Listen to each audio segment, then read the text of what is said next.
Hello and welcome to Mars Hill, the show that examines new ideas and the effects they have on our lives, as well as old ideas and the effects they are still having on our lives. A lot of people like to poke fun at the decade of the 70s. John Waters has said that he would make a movie about any decade except the 1970s. And we've got these stupid commercials on TV for the 70s Preservation Society. And Siskel and Ebert recently did a show about the films of the 70s in which they said that the early 70s was a golden age in American films. Well, on this program, I'd like to deal with a phenomena that is primarily relegated to the 70s, but in many ways, it still affects us to this very day. I'm talking specifically about the Jesus People movement. And my guests to discuss this are Geoffrey Hill, a psychotherapist who has written an article for an anthology about to be published called The Book Your Church Does Not Want You to Read, in which he deals specifically with the Jesus People movement. And he has also recently been interviewed by the Orange County Register for an article about the Jesus People movement.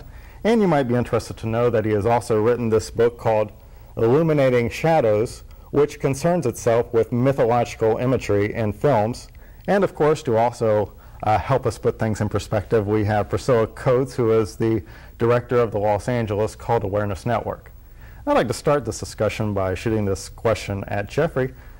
Could you tell us a little bit about just who these Jesus People were? Well, the Jesus People were essentially, I guess you could say, hipsters that had religious conversions during the late 60s and early 70s.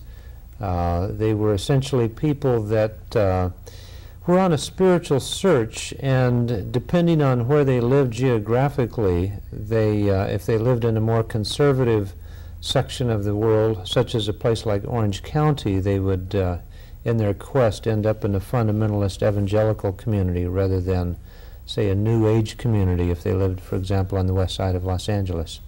It's my understanding that most of the Jesus People activity did take place in the Hollywood, Orange County area. Well, they were scattered all over the place. There was actually a national and practically an international movement at the time that was quite big, but I think most of it was really centered on the West Coast, from Washington to Southern California. To put all this in a broader perspective, how were the cults doing in the 70s? Was there a proliferation of many cults during that time period?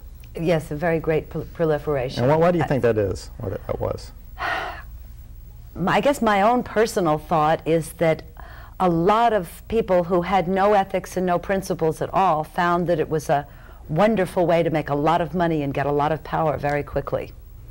Do you concur with that? Oh yeah, I'm sure there was a lot of that going on, yeah. When I was looking back at some pictures from that movement, the one thing that strikes me are seeing the mass baptisms in the Pacific Ocean. Mainly, at the time, I believe it was under the direction of Chuck Smith, although I'm sure there were others. What were some of the big Jesus People churches back then? Well, yeah, Chuck Smith's church, Calvary Chapel, was definitely one of the big central foci of the movement, and right out of Costa Mesa. So there were others up and down the coast, but that was really the main one in the Southern California area. And when I was reading your essay that's going to be in the book Your Church Doesn't Want You to Read, I notice a number of amazing things here that I never knew before. For instance, I was not aware that Chuck Smith and David Berg had some kind of a connection, albeit for just a brief period of time. Let me go to Priscilla on this. Could you just tell us just exactly who David Berg was, and his organization here? Well, David Berg was from California and began gathering young people around him. I'm not sure exactly when he began to call it the Children of God. He got a big boost from Fred Jordan Ministries when he was given time on television and Fred Jordan's place in Texas to stay. Berg, over the years, developed into a full-blown cult with a god, as Berg described, who was a very sexy god. All of the women were required to be prostitutes. And it was required, or very strongly suggested, that parents sexually stimulate their children soon after birth. I have seen photographs of children appearing to copulate at ages that look to me as though they might be as young as 4 or 5. A group whose sexual practices are not acceptable in our society. Yeah, I've seen some of the pamphlets put out by the Children of God back during the 70s, and some of them are the most graphic things that I ever saw, as far as, chalk drawings of naked people with children around and that kind of thing. But did he start out like this? I mean, did he start out as a mainstream churchgoer, so to speak? How did he begin? He did come as a the part of the Jesus movement, but as early as 1974, the Attorney General of the state of New York issued their the report of their investigations that they'd done of the Children of God, and they reported all of these behaviors within the Children of God as early as 1974. And then Berg became quite angry with the United States and predicted that the comet Kohoutek would destroy the United States. So most of the followers fled to Europe and the Middle East. And that's where most of the Children of God people are now. They call themselves now the family. So getting back to this Chuck Smith thing, how's Chuck Smith fit into all this? Where was he during this whole saga? Well, when David Berg came to, well, he was in Texas and doing various missionary things across the states. I think it was probably about December of '68, if I have my facts correct, when he came out I think his mother's instigation to come out to California to minister to the hippies at the time. About that time, Chuck Smith also, I think he might have had Calvary Chapel at that time. I can't remember. Of course, he had a Foursquare background.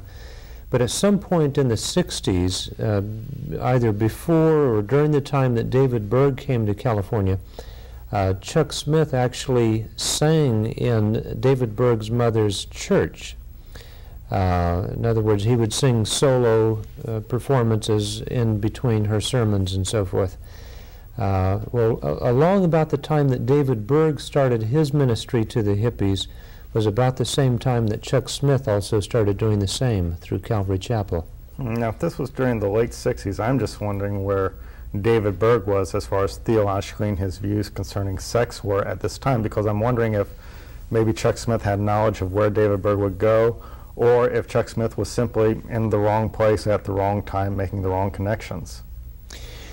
Well, I don't know if he was necessarily making the wrong connections. Actually, David Berg's mother had a fairly strong, good reputation within the church community at the time. So I don't know if Chuck Smith had much direct contact with David Berg himself, but he was a friend of Berg's mother, Virginia Brandt Berg. What was the situation? Do any of you know the situation between David Berg and Virginia? I mean, did they kind of split apart or become estranged from each other as David Berg achieved his status within his own cult? Or what's the situation? She died shortly after he started his ministry, as I recall. Oh, okay. So yeah. She didn't live to see what would become of her son then? No, I don't think she saw much of what the more radical things that went on. Huh. So, Geoffrey, it's my understanding that at one point you were a pastor at Calvary Chapel. What was your whole involvement like in that? Like, did you first start out as, say, somebody searching for the truth, going into Calvary Chapel, and then eventually becoming a pastor? Or how did that work out? Yeah, I was in college at the time, and I suppose you would consider me a part of the whole hip, long hair movement at the time. And like a lot of other young people looking for spiritual truth, I was also looking for some kind of salvation. So I did have a conversion experience through the Calvary Chapel movement. And eventually in my studies and in my zeal to know more about and be more involved in the whole movement, I did become an associate pastor under Chuck Smith at Calvary Chapel, Costa Mesa. So what was the last part of the question? Well, I'm just trying to basically trace trace your involvement here. You graduated from college, though, before you became associate pastor, correct? And what was your degree in? Was that like counseling? Well, yeah, I graduated with a major in psychology, minor in religion, and then I went on and did graduate work in both psychology and religion as well at Pepperdine and Fuller Seminary. What were the requirements to be an associate pastor at Calvary Chapel? Did you have to go through any kind of training process? Oh, by no means, no. As a matter of fact, Chuck Smith and the whole mentality there, they really frown on formal education. Actually, the more education one has there, the more suspect they are of liberal thinking, which they're rather, in my opinion, rather paranoid of. As a matter of fact, most of the people who get involved in the ministry there have very little education. Now this is, I know you had your 3 basic marks of a cult, which would be a desire to change your mind, change your personality, and then the other one was, what were the other 2 marks there that you mentioned? The recruiting with deception. Recruiting with deception. And the illegal or unethical activities. Okay, we don't really have the 3 of those right now at this point in the story with Calvary Chapel, but we do have a kind of paranoia about the world, a paranoia about liberal education. Is this a mark of most destructive cults, or cults that are going on their way toward being destructive? It's hard to tell. It appears, in my opinion, to be a mark of fundamentalism. There is a real fear of education, of learning. But there is that openness. You know, this is what you see is what you get. I personally feel that education is extremely important, and so I disagree with that. But that's my own personal viewpoint. But the people at Calvary Chapel, since they did kind of frown on liberal education, though, they wouldn't necessarily frown on their own education. I mean, I read a book that Chuck Smith published, maybe somebody else wrote it for him, called The Philosophy of Calvary Chapel, where he mentioned that he wanted to break from the philosophy of it's the church's responsibility to start winning souls, and he wanted to turn from the evangelical shift to teaching the Bible verse by verse and having long Bible studies and that kind of thing. I'm not sure where I'm headed as far as the question on this thing goes, but though they frowned on liberal education, they did have their own way of educating. It was certainly not a place where people would just come in and check their brains at the door, or was it? Well, I think it is. In my opinion, I mean, I think it's just a very, very strong form of indoctrination. The mentality there, as far as I can determine, is really, you know, one is almost required to be a piece of doo-doo for Jesus, if you know what I mean. There's a tremendous epidemic of low self-esteem within the community, and that's pretty much conditioned into the people from the time they get into the community to the time they leave or develop serious psychological problems. There's actually a tremendous amount of emotional, psychological abuse that goes on at the pastoral level within the church, especially the mother church. Can you tell us maybe